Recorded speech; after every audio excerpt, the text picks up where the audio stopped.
You're listening to the Intrepid radio program with Scotty Roberts. Intelligent Talk.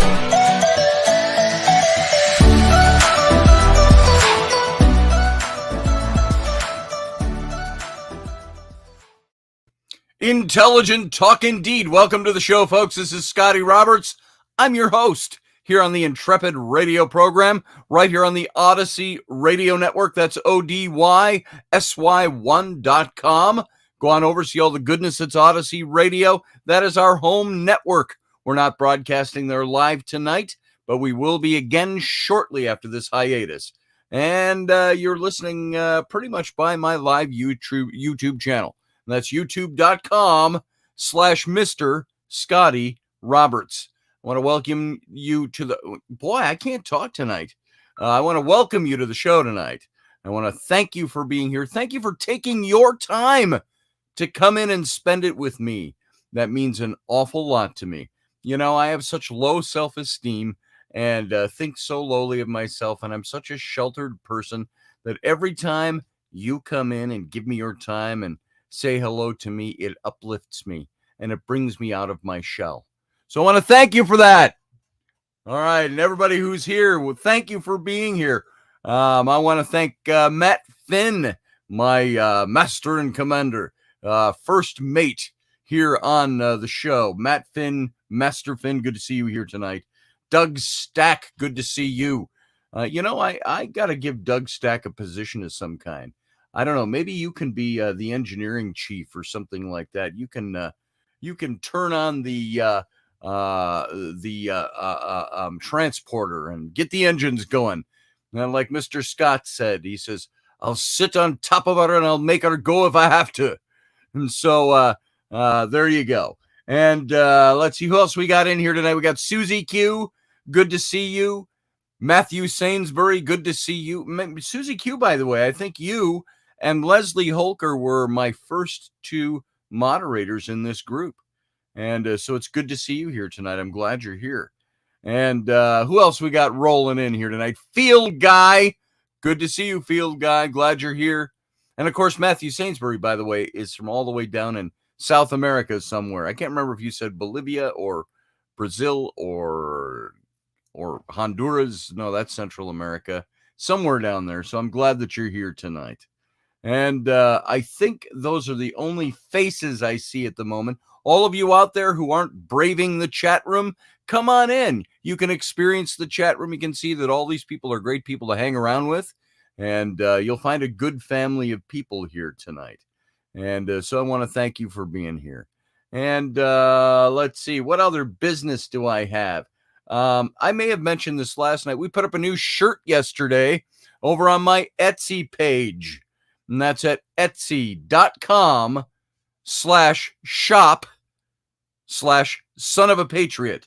And somebody's going to type that in. I think probably Master Finn will. You know what? I just saw Reuben was hanging in the wings here and waiting for me to get to him, and he just disappeared. So hopefully that's not indicative of another problem with YouTube tonight. Hopefully YouTube has figured out their glitchiness. And you're saying it's poor is the you said Field Guy throws to Doug here. Hold this is poor. So Barbados was the island George Washington visited. Is that where you live, Matthew Sainsbury? And there you go. We got Reuben Fast Horse is waiting in the wings. I was saying he's waiting in the wings, and I haven't brought him in yet. I thought, oh no, he's mad at me because I haven't brought him in yet. I think he just popped out. So without further ado, hey Mandy Moo down there in Australia. Good to see you. I'm glad you're here. Gaza Cav. Gaza, I never got the question answered correctly last night. And if you answered it, I missed it. Are you New Zealand or are you Australia? No insult, I hope, either way. I just can't remember. And I think I've asked you twice or three times, and I missed the answer when it comes in. So it's good to have you here, no matter where you are.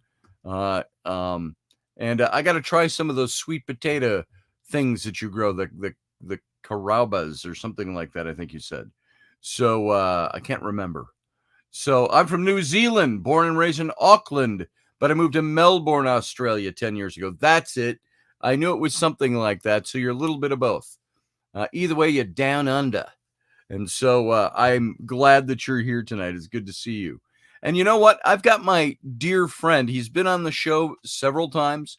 He's no man of mystery to this show. Well, maybe he's still a man of mystery, but at least you know who he is. My dear friend, my brother, my Misu, which is Lakota for my little brother. He has always been my priest. I know he hates these kinds of introductions, but this is who he is.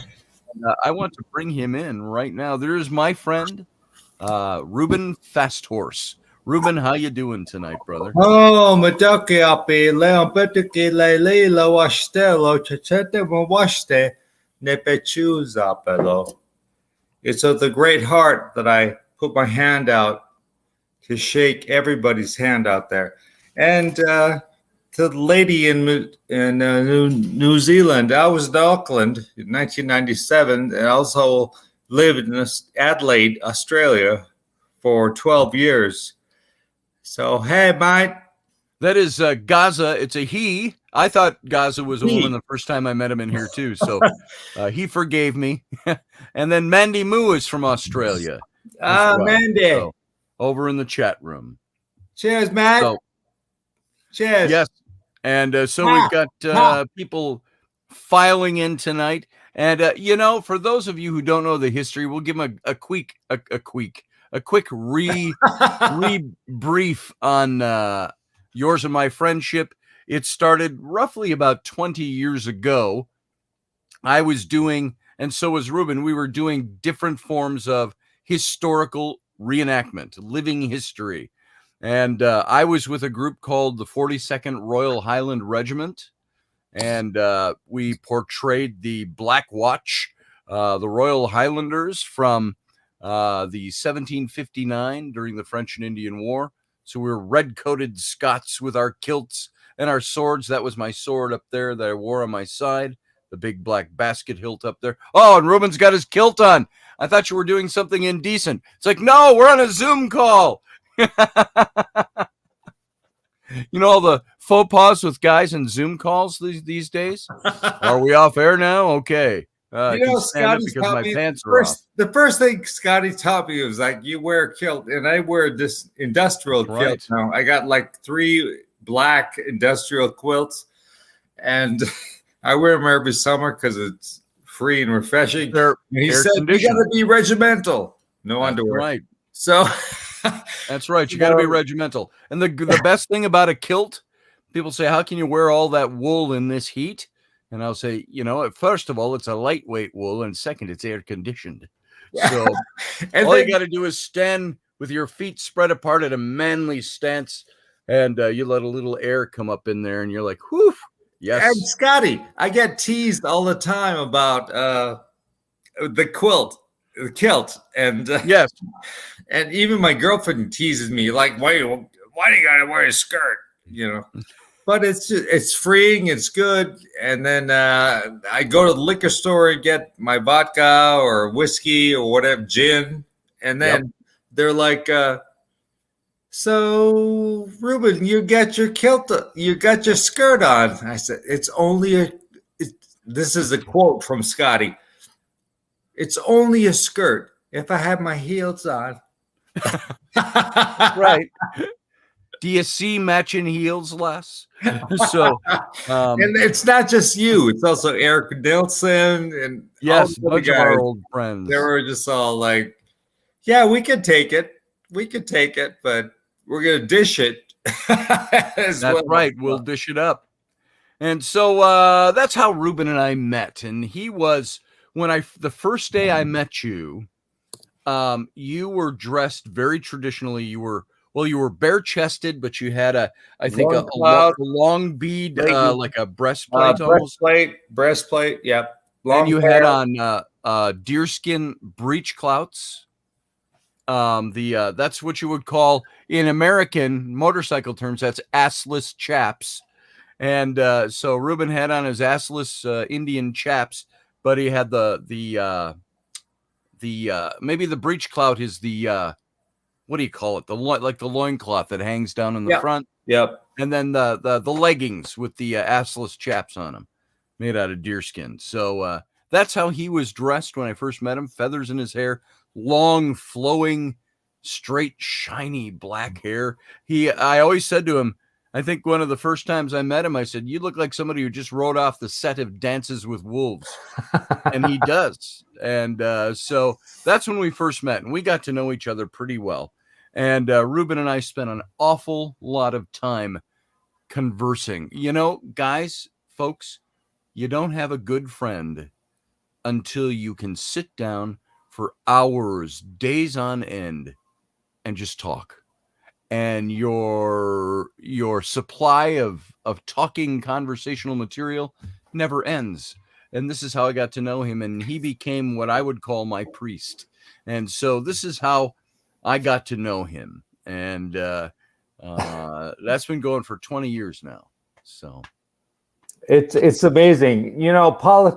Politically, he's Republican, I'm Democratic, but we never cross that line. We don't. We don't call. You know, it doesn't matter. Yeah. But I love him. He's my Chie, which is older brother, and I'm Misu, little brother. And I'm a hunka him. I'm gonna take him as my family. So yes. And his Indian name already is Waonspe Wakatakia. Waonspe. Wisdom or knowledge, either one that is above. That is above. And that's my Very favorite. by that. You know, the first, you know, he asked me if I had an Indian name, what would it be? And I said, asked him if it would be like Shitting Bear or something like that. And yeah, Spitting Bear or some goddamn thing, but it doesn't work that way. And I'm glad.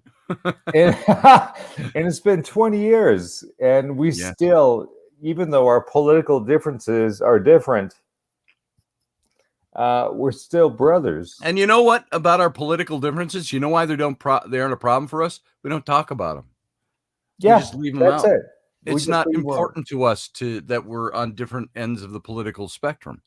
What's important are the important things in life to us. I think as close as we get to talking about politics, Reuben, is we talk about how less important they are to us than other things in our lives. So there it is. I agree.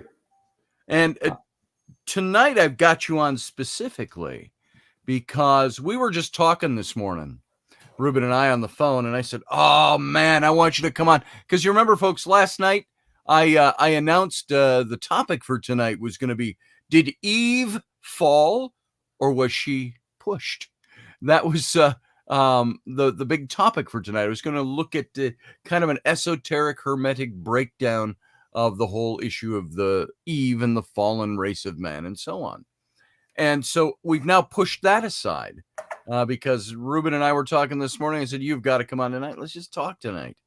And so let me give you kind of the floor here, Reuben. We were talking about, you said, you know, giants. You've been talking about giants and stuff. You said, I've got some good Native American giant stories. So regale us. All right. So, you know, Chia, older brother, Scotty, Chia. I'm just going to say Chia from now on. So that works for me, Misu. How? There's so many things that the natural people, pagan is actually a Roman word for pagnus, and pagnus means country dweller. Mm-hmm. And that's where that comes from. So you're pagnus, Celtic, Scottish, Irish, Lakota, Scottish, Choctaw, Iroquois, living in New York now. It's the same thing. It's all these terms that describe in Europe they call it the elemental world, but in North America we call it totems. You go on a vision quest and you achieve the coyote, the bear, the wolf, the ant, the owl, the eagle, all these things, because you sat there naked for 4 days with no food and water and sought a vision quest. And people say, well, scientists say, you're going to see something, or something's going to happen when you take away food, water, and sleep away from yourself. And that's the whole purpose. The whole purpose is to reach to the other side. Reach to the other side and find spiritual knowledge. Now, as Americans, we don't realize, and North Americans, Native Americans, Indigenous Americans have always thought there's the mental, which is the scientific, and then there is the physical, which is our fingers, the hands, and toes, and then there's the emotional, the spiritual, from within. And so the old people in my country, in South Dakota, in Wounded Knee, in Pine Ridge, the poorest place in America, Standing Rock, Shine River, Rosebud, all these Sioux reservations, they say the more you look out there in nature, you sit naked, barefoot, take your socks and shoes off and let your toes grab the ground. Take your socks and shoes off and stand in the water and pray. And the way you pray, I pray every morning, is Ina, Ate, Mom and Dad, Unchi, Lala, grandfather, grandmother, Hunky, Lekshi, Tuwi, uncle, auntie, Kahashi, Hankeshi, male cousin, female cousin, help me. Thank you for this day. That's it. That's all I do. And it's just that simple. It doesn't have to be Our Father who art in heaven, hallowed be. And I was born a Catholic.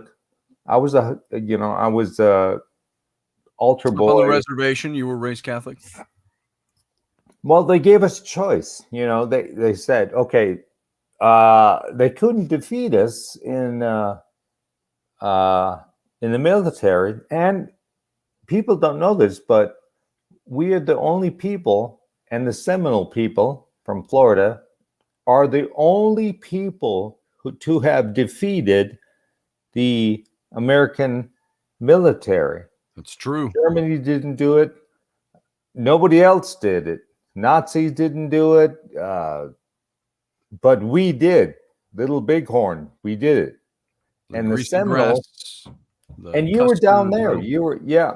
You were down there in Louisiana.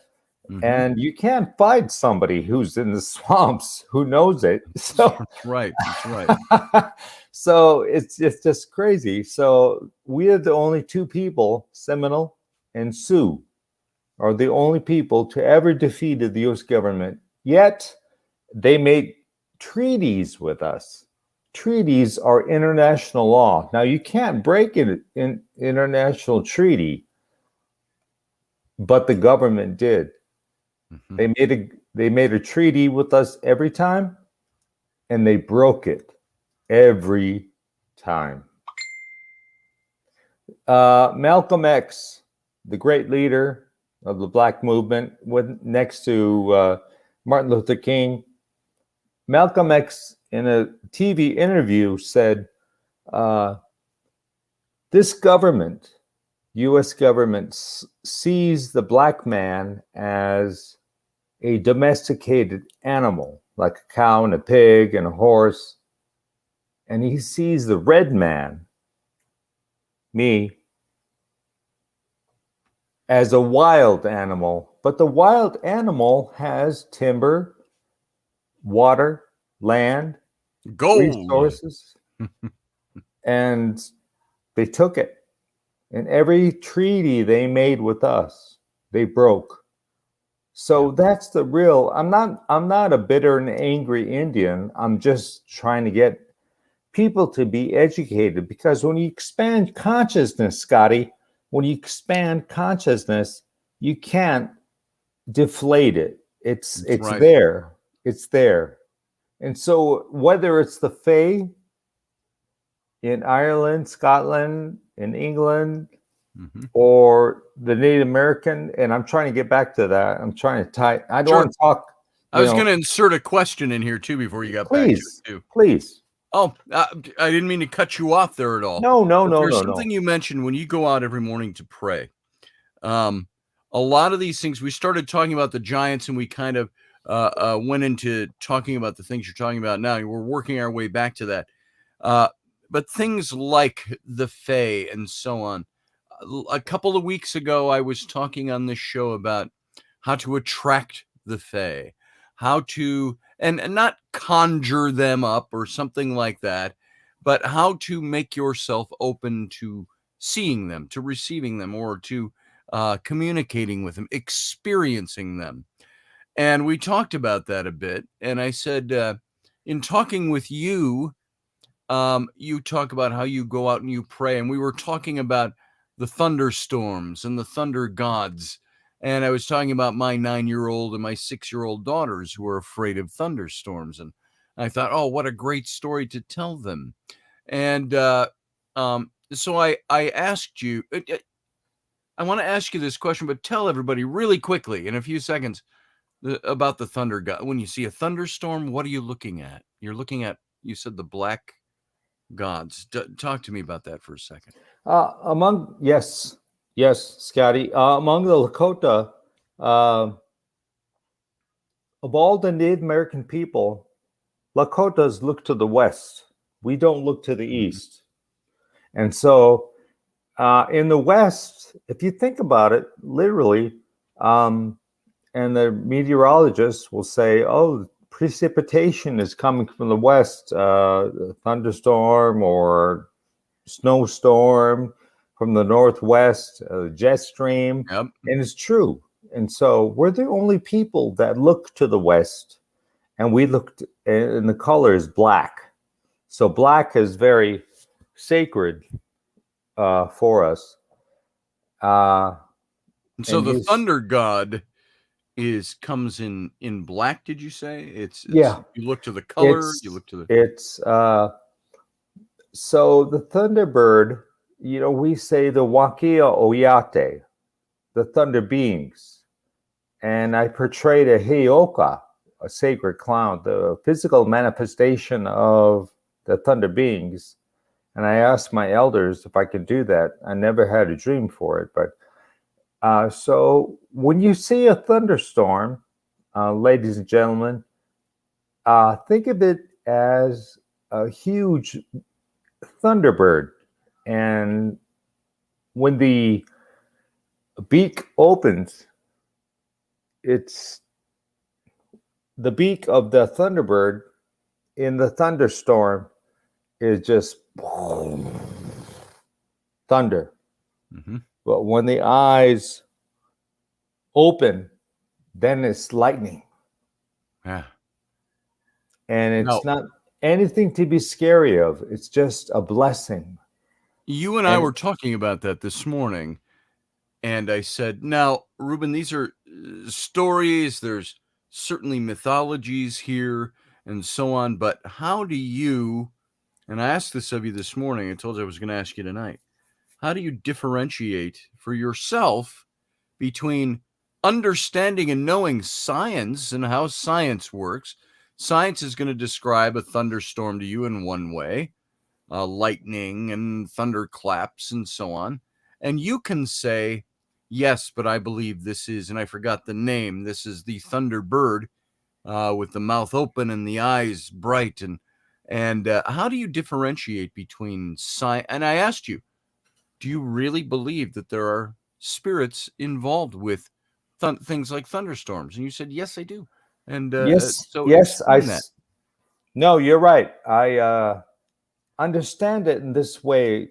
When I think, I've been to Europe, Germany, England, Canada, different places, New Zealand, Australia, and it's as the Europeans say, the elemental, Mm-hmm.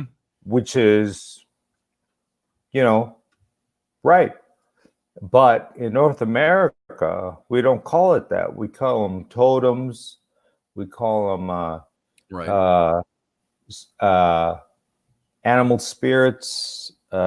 We call them all these things that make it necessary. So lost my train of thought here. Say again. That's all right. We're just talking about spiritual beliefs and how do you mix those with scientific beliefs?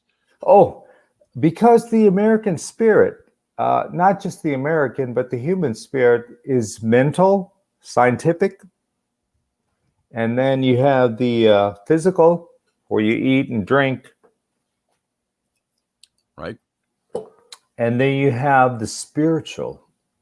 The spiritual is emotional, where we decide what is necessary. Okay. And that's I think where people mistranslate a lot of stuff, and I lost my faith, my Catholic faith. I was Catholic. I was I lived with priests. I lived with brothers. I was going to be a priest. Yes. But I like women too much, so it didn't work out.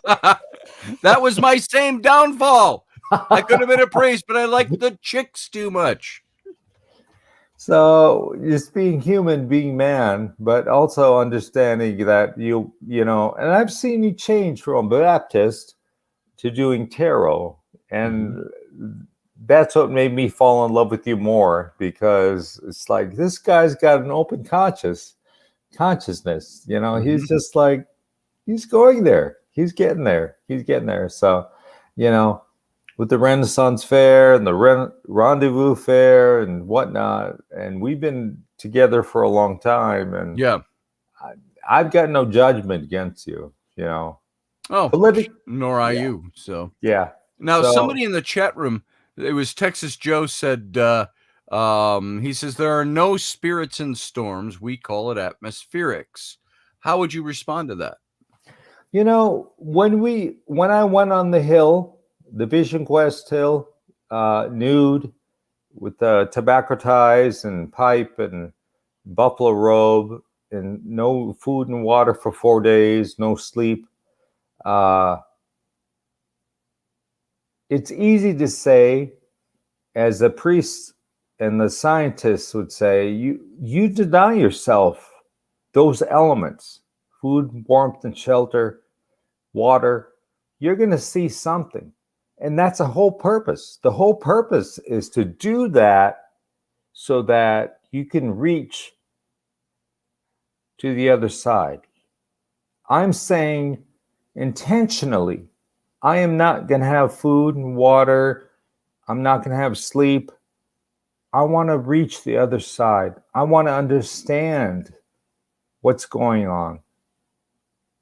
And a person can last long, 30 days, I think, and then they die. But that's the intention. And the Indians always thought that. Take yourself away from what you need to reach what you need. Okay. So, what would you do with somebody that says that's a non sequitur response? They're saying, well, so my question to you this morning was, do you believe there is a spiritual that is linked with the physical? And I think for me, that's what I look at. We look at it and we say there's a spiritual that's linked with the physical. You can understand the atmosphere or atmospherics via science and facts, but is there any spirituality behind it that perhaps is the spirit of the thing itself? It's like I'm trying to think of a good example. And of course, that all requires belief. We can totally eradicate spirituality from our lives and say nothing is spiritual. It's all physical. It's all science. It's all the elements put together. It's all physics. It's all these things. That's all there is to the universe. There is no God. There is no angels. There's no devils. There's no spirit beings. There's no nothing, because it's all it's all science. And it's all only what we can explain by the science we understand today. Again, double duh. It's all science, and it's only what we know. And all we know about science is all there is to this universe. That's the one side of that coin. To me, the other side of the coin is saying, but wait, there's a spirituality you could eradicate by saying, I'm going to ignore the fact that there is a spiritual element to the universe.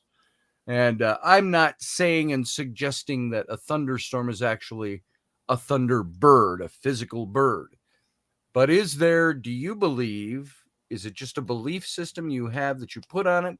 Is it something stronger than that that tells you there is a spirit to a thunderstorm? We may be able to understand it physically and scientifically, but is there a spiritual element that we've canceled out? Yes. Like I said, as a human being, we have three: physical, spiritual, mental. And you're speaking from a mental perspective, which is granted, given the white man.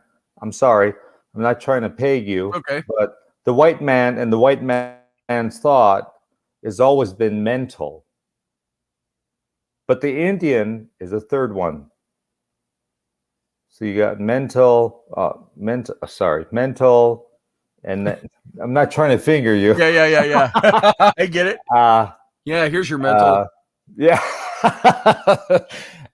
There's mental, and there's physical, and then there's spiritual. And the Indian Native American perspective has always been spiritual, because, like I was telling you this morning, I said, if Scotty was Indian and we sat outside, smoking a pipe or eating, and Scotty came out of his teepee and he had his hair braided, Yeah. As a unicorn, you see guys with hair buns, and then he had it up front, but the braid came out. Today we would laugh and play with that. Say, oh, he's a freak, he's crazy. But in the old days, we would say, Scotty had a dream last night. Scotty felt something. Something happened to him. We got to talk to him. And that's the spiritual aspect that we don't have in this day and age. We judge really quick from a mental. Remember, there's mental, there's physical, and there's spiritual aspects of our humanity. In Europe, it'd be mental, physical, elemental. And so that's what I would say and respond to what people experience. And if people can, I'll just say this real quick. If people can experience the spiritual aspect of this country, they would become more Native American. Wisconsin, which is really Mishkonsin. Now you're talking about, by saying country, you don't mean the nation, you mean the land itself, the exactly country that we're living on. Where you are exactly right now. What's going on? Mississippi, Long River. Ohio, Long River. And up here in New York, where I'm at, the Narragansett word for Long River is Connecticut. Long River. So these are, they try to make a New England, they try to make a New Zealand, New Spain, Louisiana, New Sure. France. They ran out of words, and they started to take on the indigenous words. Chicago, Zicago, Zigag, Yeah. smelly place. Oh, and by the way, Doug Stack just said, who loves listening to you, by the way. He said, I'm Native American. I was born here. And I say, same for me. My family has been in this country for over 300 years. That makes me Native American. I think what Reuben's referring to, obviously, is indigenous peoples, the Indians, if you will, for lack of a quicker, better label to put on it. So, and there was something else I was going to bring up about the whole issue of spirituality. I think that there is a lot of, for instance, ghosts, spirits, elementals, fae. There are people that have experienced these beings. I've experienced the ghost side and the spirit side. And I can tell you what, I'm not too weird. I'm not too demented. It's not like, oh, geez, I just saw a ghost because I need to see a ghost. I've had those experiences. I've had those visions. Now, somebody could psychologically come along and try to parse that down and say, well, we understand psychologically and scientifically why your brain would allow that to happen to you because of this, or that, or what you saw and so on. There are definitely experiences that trump somebody else's science or psychology, for me anyway. And I'm pretty pragmatic, skeptical kind of guy. So I think I'm pretty down to earth. I think I lean pretty heavily to science. But at the same time, there are things I know spiritually that do exist because I've experienced them. Can I explain them all? No. Do I sometimes put my own words to them and my own names to them? Yeah. Because I don't understand the spirituality behind that. So, Scotty, it's a good point you make because I've been in Native American ceremonies that have happened to me. And I was brought up a Catholic altar boy. And so I'm really cut straight skeptic. Sure. And I've been through ceremonies that I cannot explain what happened. Things that came to us and came to me that I don't understand. And just what you said, there's things in this world you don't have to know. It just is. I've always said there are veils we cannot pierce. That's it. That's it right there. And I've experienced that same veil where, oh my God, how can I explain this? Being skeptical, and it's just like, no, I'm not. I don't want to understand. I don't want to know. I take it as it is. I just hands up. And the real Lakota way for greeting somebody is this.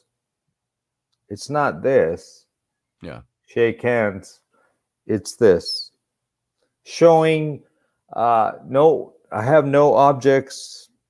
I have no arms in my yeah. no arms. So it's just that same way. And you're right. It's there's things in this world that we cannot explain and we should not know. And that's okay. That's all right. Let's just go through it. And there is something that bothers me immensely, even though I'm a product of it sometimes, and that is the de-spiritualizing we go through, the secularizing of our society, of our culture, especially here in America. We've secularized it. We've pulled out anything that is spiritual, and we've tried to find ways to make sure we can explain why you experience that spiritual thing. We can explain away why you experience love. Now you can break down a chemical reaction in the brain and in the body to explain why somebody loves. What you can't get to is the core of why that we make those chemical reactions happen. It's because of it's like life itself. We can explain life. We can't understand the spark of life, where it came from. There is a spiritual element to the universe that we'll never understand fully, I think, if we keep ourselves locked in the secular side. Yeah, and just to the folks out there, that Scotty and I are very different. He's Scottish, Irish, Celtic, and I'm Lakota, North American. But what he's talking about is the same thing I'm talking about, in the sense of there's elemental and there's also totems, spirit animals.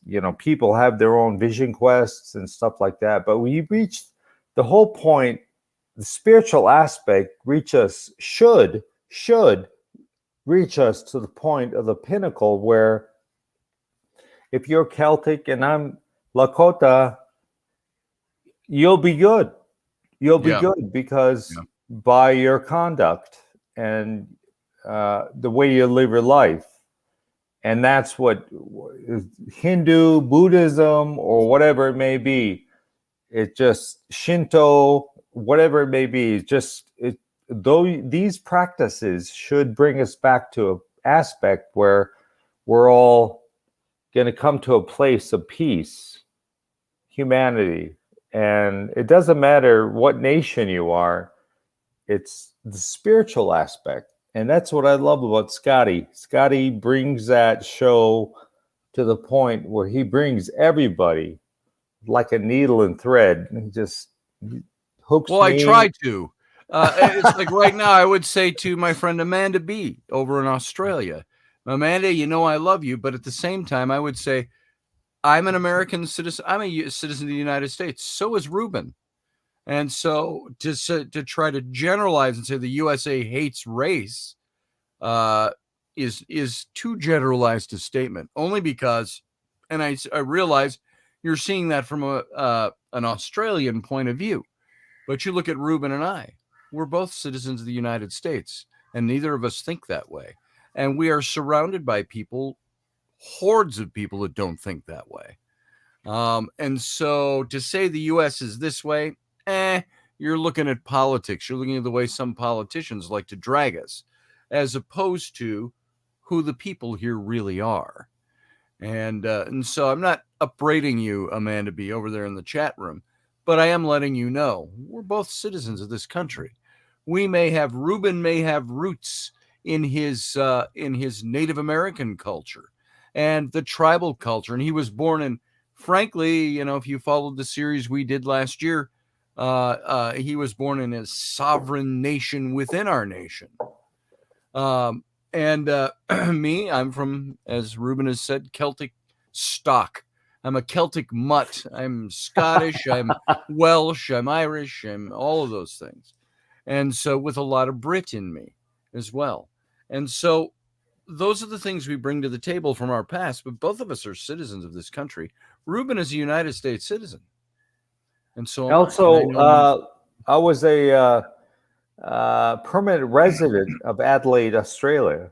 So I lived in Australia, and I had that chip, and I had the the chips and the fish and chips, all that. Yep. But Scotty's right in saying that standing guard to what you want to be and who you are.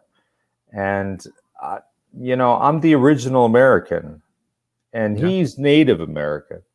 But we've been friends for 25 years. Yeah. And he's my older brother, and I'm his younger brother. And I'm in New York, and he's in Wisconsin. And of course, you started in the Dakotas anyway. So you were my next door neighbor. There you go. And of course, and Reuben and I both recognize that we're both citizens of this country. And maybe, I don't even think it's the flag of our country or things like that, as you suggest over there, Amanda. I think that the flag in its pure sense stands for something. I remember, and that brings up a story. I know we are way off the topic here, Reuben, but it was it Black Kettle And I'm trying to think of the Black tribe. Kettle had the flag at. He was given the flag of the United States. He was Cheyenne. He was Cheyenne, and he was. I'm just going to finish it for you. Sure. He was in Colorado, east of Denver, and he posted the flag of truce, the white flag. And yet, Custer, and it was Custer, who died at the Little Bighorn by the Sioux, my people, people. He came in and killed all the Cheyenne. Yep. He killed Black Kettle. His troops killed Black Kettle. So, but Black Kettle was given that flag of the United States by United States officials and told, you fly that flag over your teepee and you will always be safe because you will never be raided. You will never be invaded. And there he was when they were raided the first time and they lost all their men, women, and children. And he had that flag flying over his teepee, and he told everybody to gather around him. Gather around me. You're safe beneath this flag. And but the individuals, not the people, not the flag, not the purpose behind the flag, not the philosophy behind the flag, the individuals who corrupted it along the way are the ones that eventually took his life, took the life of his tribe. So. I never cried so much until I went to New Zealand in 1997 as American Indian with my uncle Kevin Locke and his mother. And we did a Four Direction song, and then we prayed with the Maori, the original people, indigenous people in New Zealand, and I told them that story, and they said, the darkest mark in your country, in America, this is a Maori man, New Zealand indigenous person. He said to me, the darkest mark among your people is what the American government did to you. And I just lost it. And this is truth. This is truth. But what you had were people who were intent on eminent domain, taking what wasn't theirs, conquering people. Again, you hate to say it, and I don't excuse it to this, but just like in the 18th century, where you had slavery was a world paradigm, we were not unique as the United States.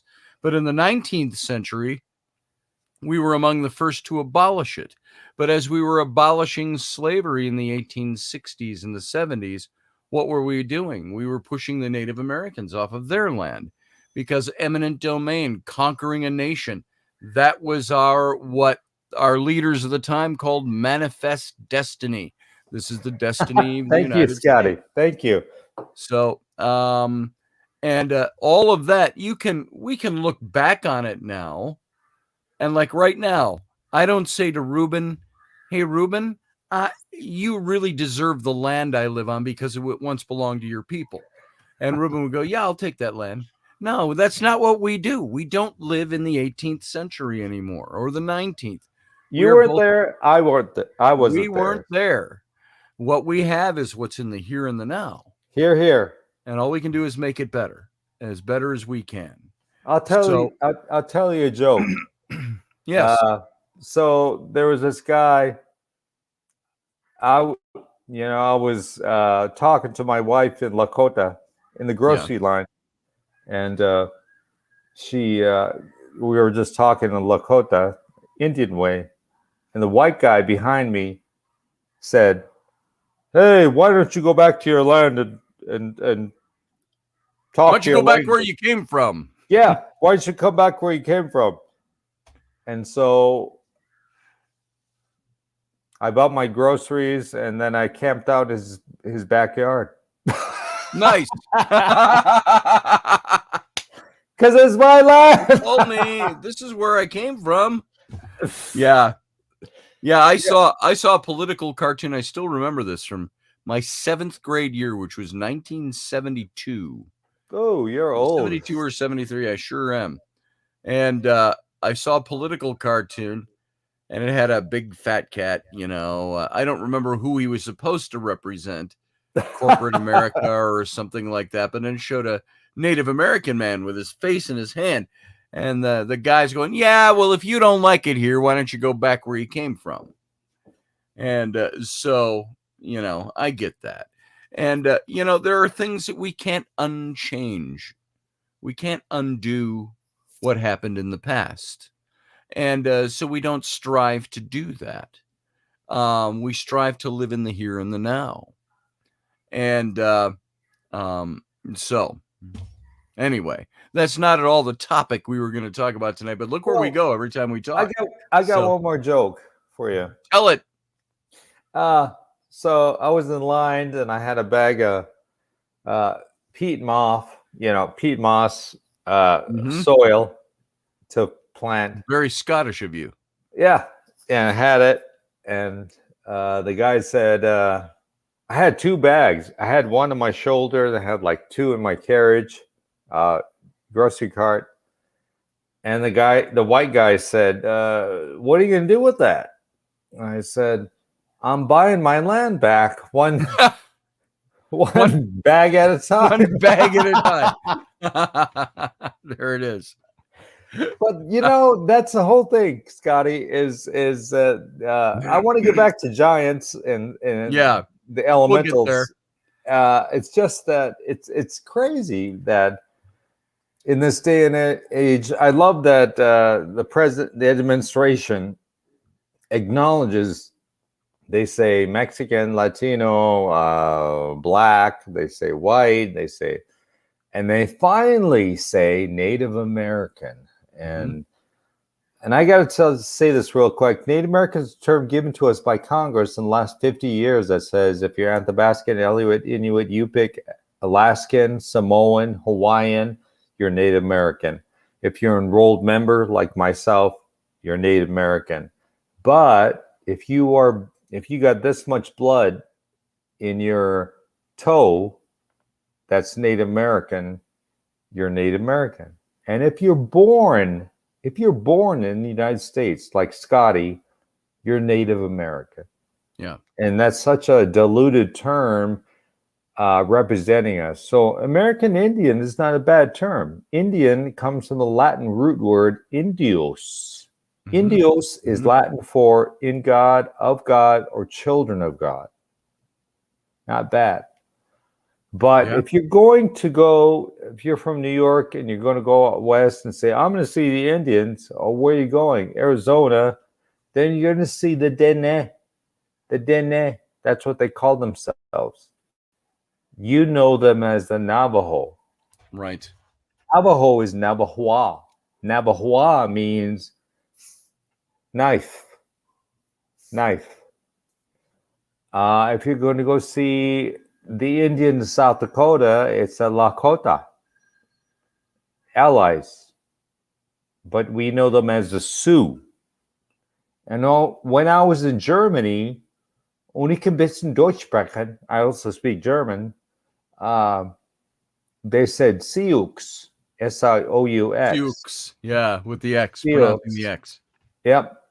But it's Nedawasiux, which is the Dene. Oh, it's the Nedawasiux, the Anishinaabe, the Ojibwa. They call themselves the original people, Anishinaabe, but we call them Chippewa, Ojibwa. And they called us, because it was the people moving west. They wanted to know who we going to meet. Oh, the Sioux. But the Sioux is Nedawasiux, little snakes. Because we fought our way from South Carolina up to New York, and then we went west, and then we took over there, and we became mobile Indians. So. That's right. Then you became into the plains. Yeah. Into the plains. Yeah. So,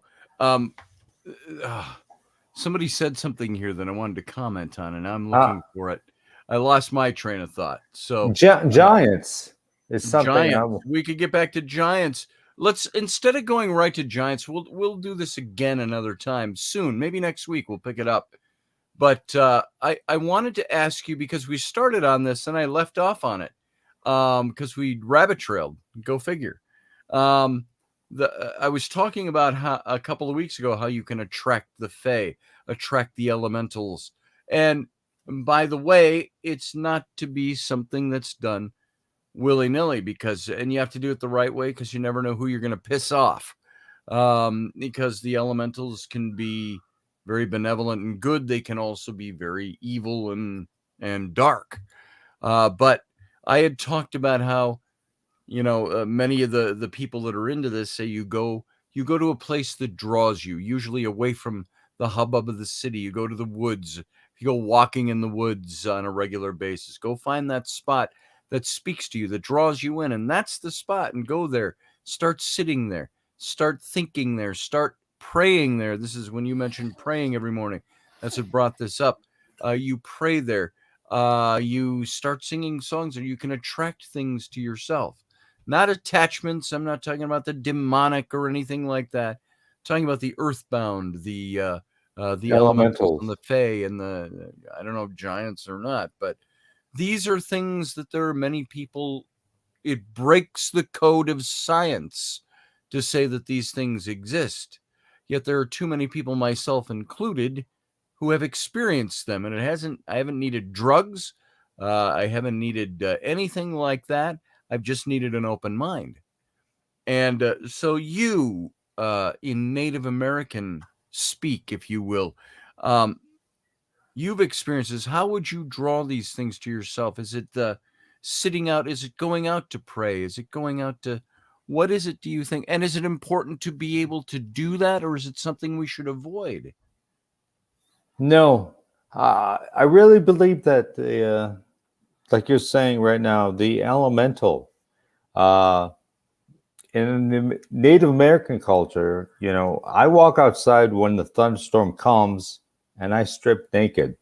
Mm-hmm. I'm totally buck-ass naked, barefoot, no clothes on. And I stand there and I look to the west, the direction of the black, and I praise them and I sing a song and I thank them for coming. In the rain, I'm wet, I'm drenched, but it doesn't matter because... Can you sing that song right now? Yeah, I can. Okay.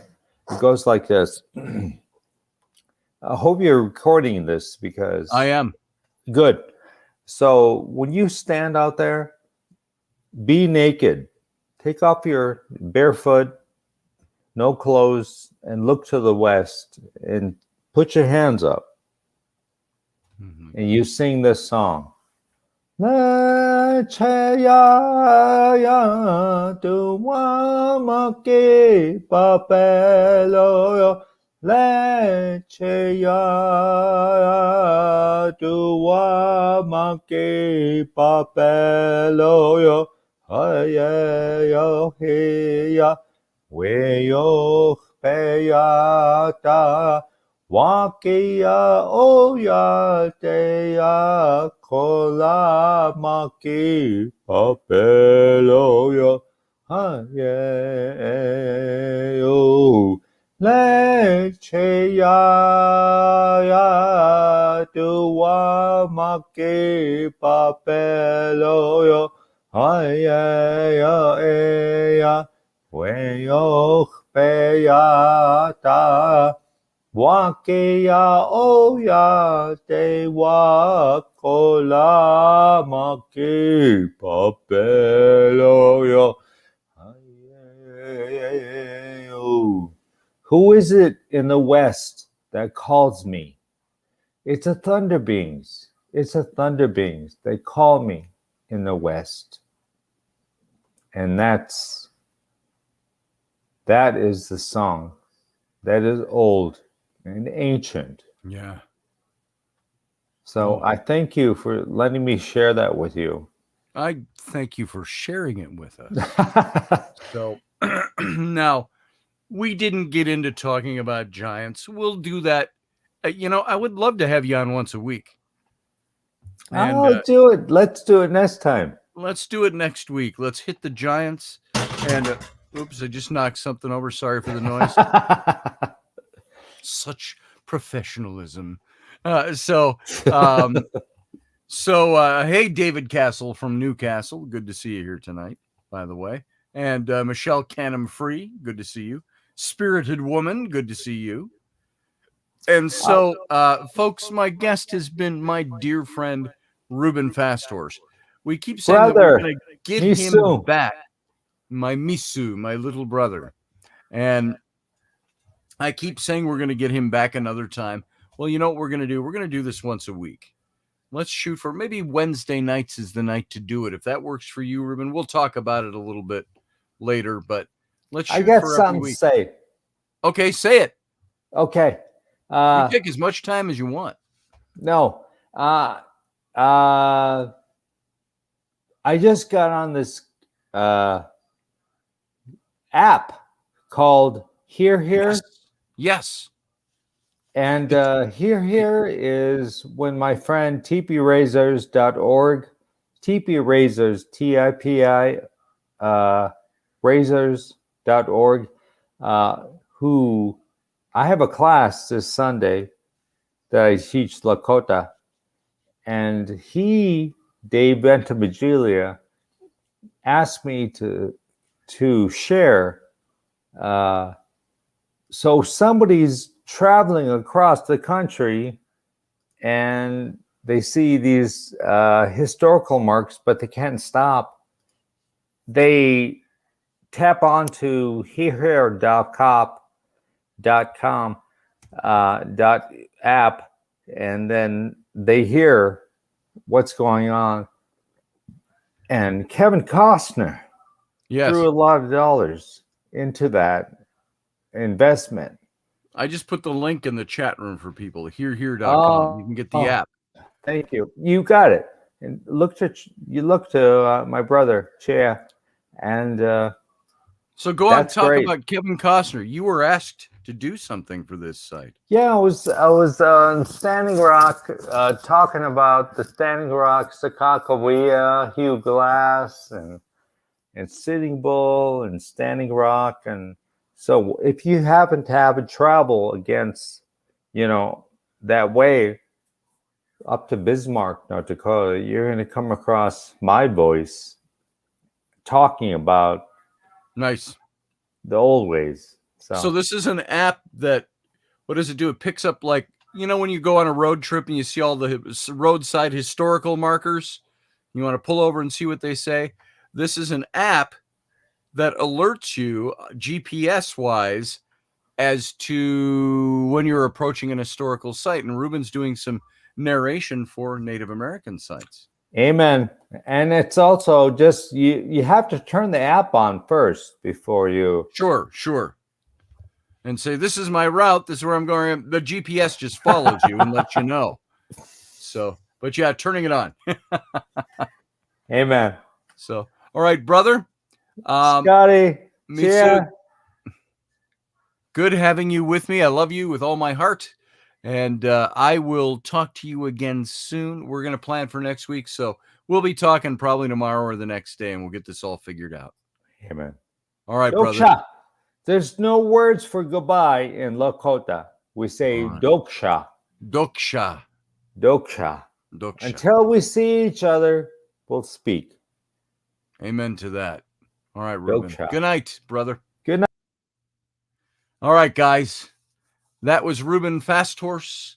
And you can see we start talking. We'll just go off into all kinds of rabbit trails. We didn't even get to the topic we were going to talk about tonight. But that's okay. We got to talk about some other things. And so it's always good to have him on. Go check out that Here app. You're going to find it's kind of neat. You got to sign up. There's a subscription rate for it. And you'll have to decide if you want to do that. But go check it out. And I appreciate all of you being here. So thanks for coming in. Thanks for giving me your time. I appreciate that more than you can know. If you are not a member of this channel, go right down here below the window and you'll see a little join button. you click on that join button, and it'll bring up a separate window. And for either $2, $5, or $15 a month, automatically with the withdrawal, you can become a member of this channel, and you can get the perks. You can see the perks that are offered there and so on. So I appreciate that from all of you who've already done that. And you can tell by the little scarab things, not scarab, the symbols they have by their names in the chat room. And so I appreciate all of you who have done that. And also go over and check out my website, scottallenroberts.com. You can go to my Etsy page. There's a link for my Etsy page, Son of a Patriot, over at scottallenroberts.com. And you can avail yourself of some of the great merchandise we have over there, etc., etc., etc. Dirty capitalist here. Go buy my stuff. And so I want to thank you for being here. You guys have a good night. Remember, as always, live long and prosper.